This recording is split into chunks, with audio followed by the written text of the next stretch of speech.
आज का एक वीडियो ज्योग्राफी का पूरा है जो 10 नंबर पक्का कर देगा। तो आज हम लोग ज्योग्राफी क्लास स्टार्ट करने वाले हैं। क्लास 10th का है, ठीक है। तो देखिएगा ध्यान से, आज इससे 5 नंबर एकदम फिक्स हो जाएगा। तो चलो शुरू करते हैं और वीडियो को अंत तक जरूर देखिएगा। अगर वीडियो अच्छा लगे तो लाइक कीजिएगा, शेयर कीजिएगा। तो चलो क्वेश्चन नंबर 1 को जिक्र रहा है कि कोयला किस प्रकार के संसाधन है, बताओ। ऑप्शन नंबर ए है क्या, अनवकरणीय संसाधन, बी नवकरणीय संसाधन, सी जैव और डी है अजैव। बताओ कौन सा आंसर होगा। तो आंसर ए होगा, ठीक है, यानी अनवकरणीय संसाधन। अगला क्वेश्चन है, उन्हें बड़ा कर लेते हैं। अगला क्वेश्चन है कि सौर ऊर्जा निम्नलिखित में से कौन सा संसाधन है। सौर ऊर्जा, बताओ सौर ऊर्जा कौन सा संसाधन है। तो वह प्रतियोग संसाधन है। कौन सा संसाधन, प्रतियोग, ठीक है। प्रतियोग किसको कहते हैं, जो पुनः उसको उपयोग किया जा सके, ठीक है। अगला क्वेश्चन है, तटरेखा से कितने किलोमीटर क्षेत्र सीमा अपमार्जक आर्थिक क्षेत्र कहलाता है। बताओ तटरेखा से कितने किलोमीटर क्षेत्र सीमा अपमार्जक आर्थिक क्षेत्र कहलाता है। तो वो हो जाएगा आंसर 200 मीटर, 200 न्यूटन मीटर, ठीक है। अगला क्वेश्चन कहता है, क्वेश्चन नंबर 4, समुद्र क्षेत्र में राजनीतिक सीमा के कितने किलोमीटर क्षेत्र तक राष्ट्रीय संपदा निहित होता है। तो कितने किलोमीटर तक निहित होता है। तो वो होती है 12.2 किलोमीटर, ठीक है, 12.2 किलोमीटर। अगर वीडियो अच्छा लगता है तो शेयर कीजिएगा और अपना स्कोर जरूर बताइएगा कि हमको इतना सही हुआ। कमेंट में बता दीजिएगा कि कितना हुआ है। टोटल हम लोग 22 सब्जेक्टिव करने वाले हैं, ठीक है। कहता है लौह अयस्क किस प्रकार के संसाधन है। लौह अयस्क किस प्रकार के संसाधन है। तो ये है आपका कोच बाबू, तो अनवकरणीय योग संसाधन। कौन सा संसाधन, अनवकरणीय योग संसाधन। अगला जो है कि ज्वारीय ऊर्जा निम्नलिखित में से किस प्रकार का संसाधन है। ज्वारीय ऊर्जा जो है किस प्रकार के संसाधन है। तो ये संसाधन जो हो जाएगा आपका पुनः प्रति योग संसाधन, ठीक है, पुनः प्रति योग संसाधन हो जाएगा। अगला क्वेश्चन है, मानव ऊर्जा किस प्रकार का संसाधन है। पवन ऊर्जा किस प्रकार के संसाधन है। तो ये संसाधन हो जाएगा कौन सा बाबू। तो ये हो जाएगा नवकरणीय संसाधन। कौन सा संसाधन हो जाएगा, तो नवकरणीय संसाधन हो जाएगा, ठीक है। अगला क्वेश्चन है, निम्नलिखित में कौन प्रवाहनीय संसाधन है। प्रवाहनीय संसाधन कौन सा है। तो ये हो जाएगा आपका नदी, ठीक है। हम लोग मात्र 10 मिनट में जो भी सब्जेक्टिव कर लेंगे, तो आराम से देखते जाएगा। अगर कोई क्वेश्चन में डाउट है तो कमेंट में बोल दीजिएगा। कहता है इनमें से कौन सबसे कीमती अनवकरणीय संसाधन है। सबसे कीमती मतलब सबसे महंगा अनवकरणीय संसाधन क्या है। जल, पवन, वन या खनिज। तो सबसे महंगा कौन हो जाएगा। तो सबसे महंगा हो जाएगा खनिज, ठीक है। अगला क्वेश्चन कहता है कि इनमें किस प्राकृतिक संसाधन का भंडार सीमित है। तो किस प्राकृतिक संसाधन द्वारा। तो ये है आपका बाबू कोयला का सीमित होता है। सीमित मतलब समझ रहा है, प्राकृतिक तो हो गया कोयला, लेकिन सीमित है। सीमित मतलब कि जितना उपयोग हम कर सकते हैं खत्म होता जाएगा, ये सीमित होता है, ठीक है।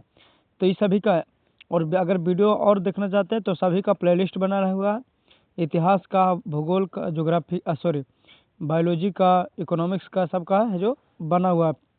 तो प्लेलिस्ट में जा करके देख सकते हैं और भी वीडियो।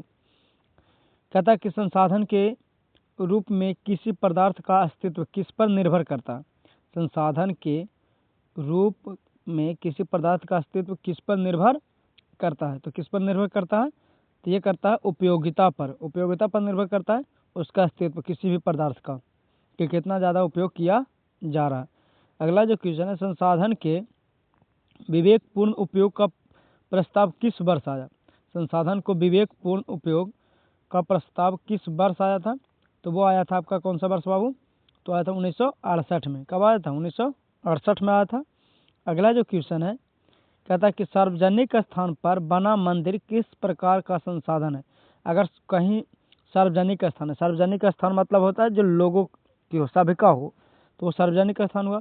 और उस पर अगर कोई मंदिर बना दिया जाए तो किस प्रकार का संसाधन होगा, तो क्या इस प्रकार का होगा, तो वो हो जाएगा संसाधन सामुदायिक संसाधन, मतलब सभी का हो जाएगा, पूरे समूह का होगा, पूरे समाज का होगा। अगला कहते हैं लिटमस टू ग्रोथ नामक पुस्तक किस वर्ष प्रकाशित हुआ। लिटमस टू ग्रोथ नामक पुस्तक किस वर्ष प्रकाशित हुआ था, तो ये वर्ष हुआ था 1972 में। कब हुआ था, तो 1972 में है जो इसका प्रकाशित किया गया था।